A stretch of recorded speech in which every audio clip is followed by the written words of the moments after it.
Was there a catalyst moment in your life that sent you more so in this direction? Sure. I mean, I got run over by a truck in a triathlon in 1986 in Palm Springs, California. And I broke 6 vertebrae in my spine. And I had bone fragments on my spinal cord, and I had the neural arch of T8 compressing on the cord. So the typical prognosis for that, is Harrington rod surgery. They put these long stainless steel rods in your spine. So in my case, it would be from the base of my neck to the base of my spine, stabilize the entire spine.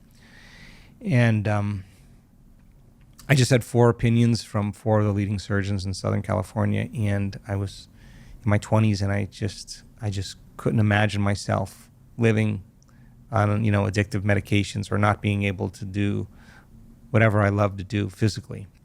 So I decided not to have the surgery. I just went against the opinions of the experts, and I just thought maybe there's a way that my mind could heal my body.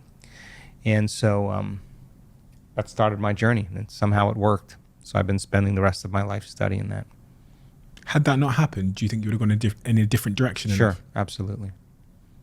Absolutely, yeah. What if the worst thing that happened to you was the best thing that happened to you? I don't know.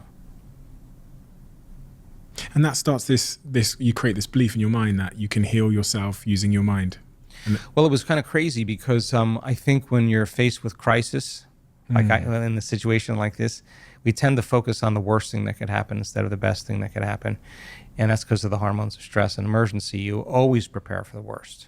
Better chances of survival if you think about the worst. So it took an enormous amount of energy for me to stop that, to stop thinking that way and stop feeling that way.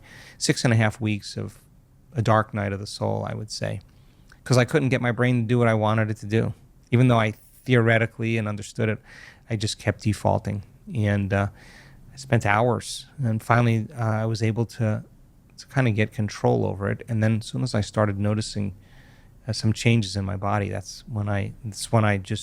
moment I started feeling my limbs again, and the moment I started noticing I was moving a little better, I knew somehow I was having an effect, and that's the moment it all changed for me.